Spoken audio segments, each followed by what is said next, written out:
everyone, and welcome back to the RedBeard Outdoors podcast. I'm Jonathan, your host, and here at RedBeard Outdoors, I talk about faith, family, fitness, and the outdoors.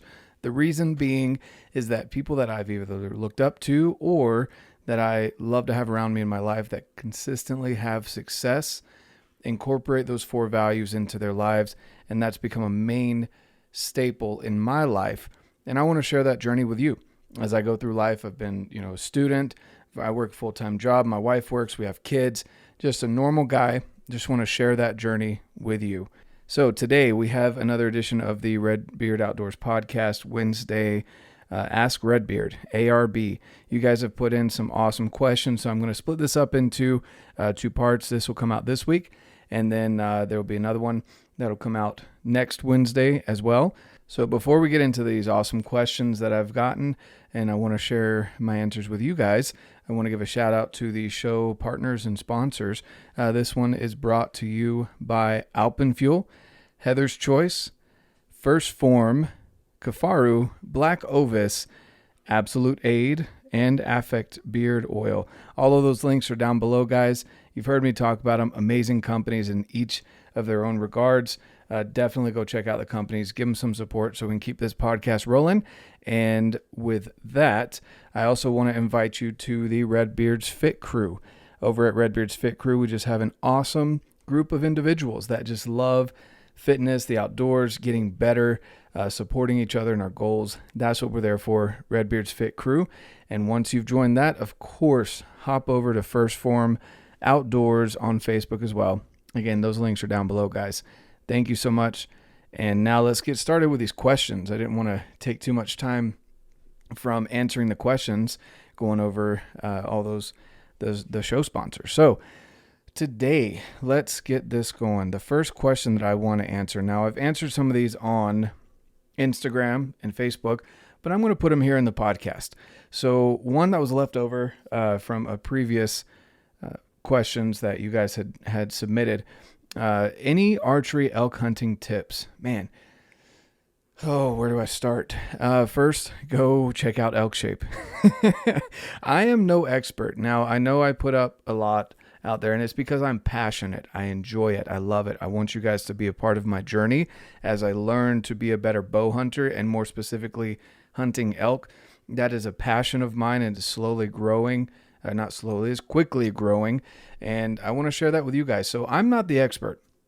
What I would recommend for elk hunting tips is checking out Mark Livesey. So he does tree line pursuits. That's a great tool to be able to, or schooling basically online, that you can go through and learn how to e-scout, so you don't have to put so much boots on the ground. That's key for me because I have so many other obligations. I'm not necessarily able to get out as much as I would like to do the scouting that I would like to do. So learning how to e-scout is key. Another, of course, Elk Shape. Go to one of his camps, learn the tricks of the trade. There's really not a lot to it other than hard work and knowing the resources. That's the biggest thing about those camps. And Dan, he compiles all these resources into one camp for everyone. So go check out Elk Shape. Of course, the Bugler is a great guy for calling tips. Also Shot IQ if you're looking to be a better archer. All of those things, guys, are my tips because I'm no expert. I still have yet to have an elk on the ground, believe it or not. I've been around multiple successful hunters. I've helped people out as far as packing out elk. I've put people in places where they found elk, but I myself have not packed out my own elk or notched a tag for elk. There's multiple reasons behind that I can go over in another podcast, but basically I'm not the expert. I'm just passionate. Go check out the experts. Okay. Let's see. What has me hooked on archery? That's another question that was submitted. So what has me hooked on archery, guys? Man, where do I start? So for archery hunting, bow hunting, I love the aspect of getting close to the animal. Now, I love animals. I grew up wanting to be a veterinarian. I've always had pets until I married my wife. And then I realized I've got too many kids to be worried about pets. But I've always loved animals. And I love the aspect of getting in closer and watching them without them even knowing that I'm there. I love those things as far as archery hunting is concerned. Archery in general, I love being able to shoot in my garage. I love being able to shoot my bow quietly, like there's no suppression needed. I love the tinkering aspect, so I can shoot one arrow one way and another arrow a different way. I love the aesthetics of bows. I love the meditation aspect that I feel I get when I'm shooting my bow. And some people may think that's a little weird, but when you get into a shot process that Joel Turner from Shot IQ talks about, it becomes a sort of meditation where you literally block out everything. You get into a closed loop every single shot. And go check out his stuff to learn more about that. But I love the aspect of archery that has to do with basically a meditation. It calms me down, allows me to tune things out that are going on in the world, at work, with maybe some stressors that are going on at home. All of those things I'm able to take, and like at the gym, I get amped up, I get fired up, I work out some aggression, etc.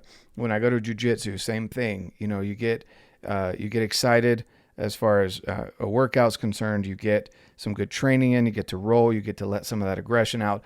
But with archery, it's more of a calm workout.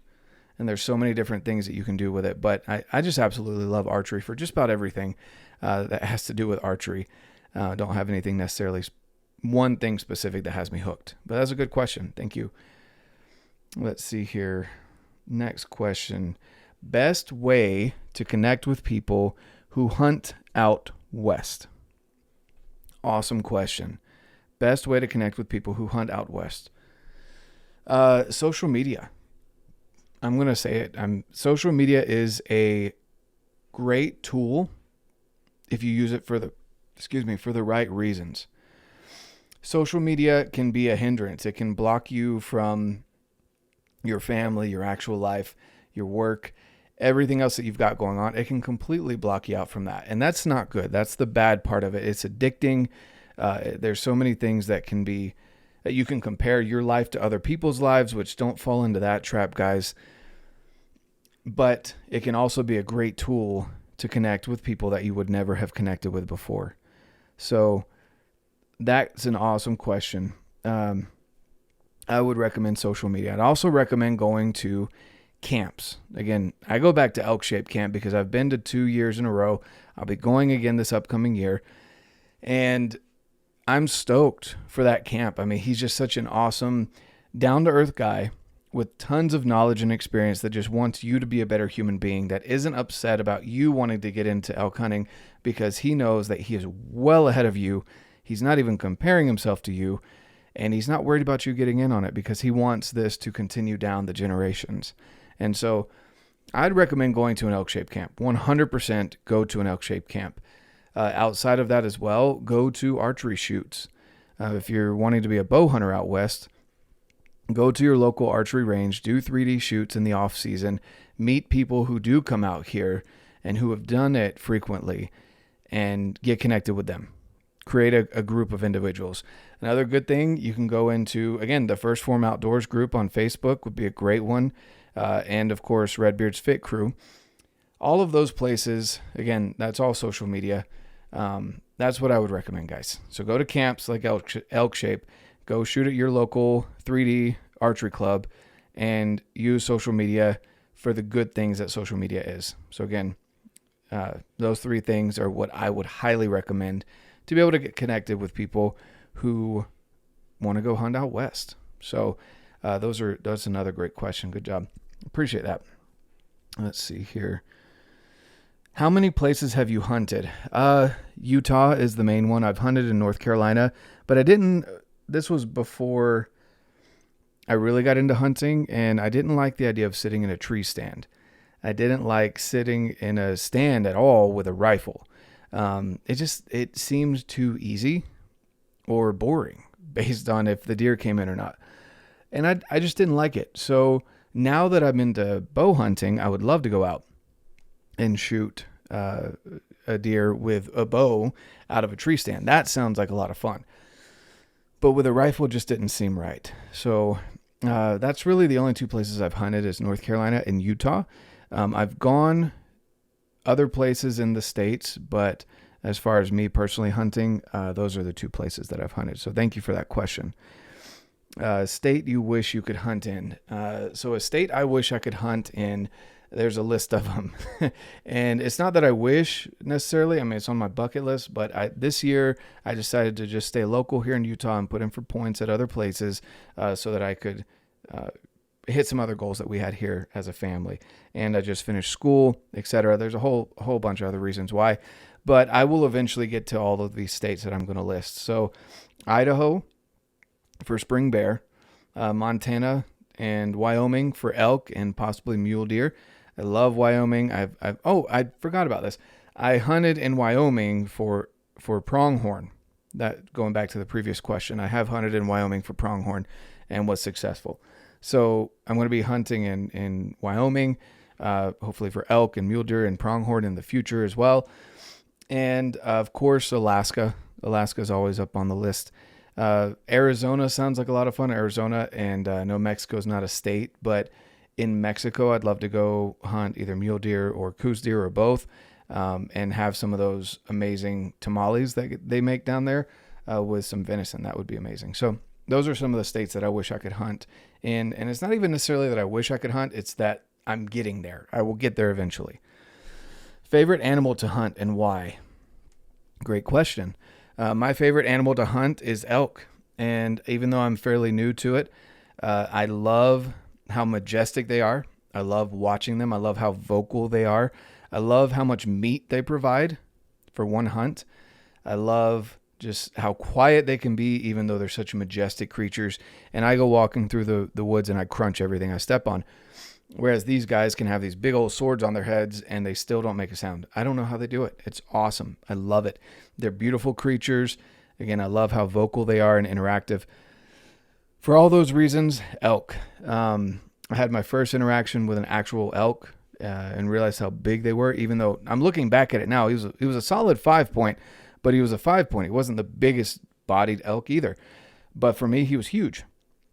And so I loved being a part of that hunt with my buddy when he filled his tag.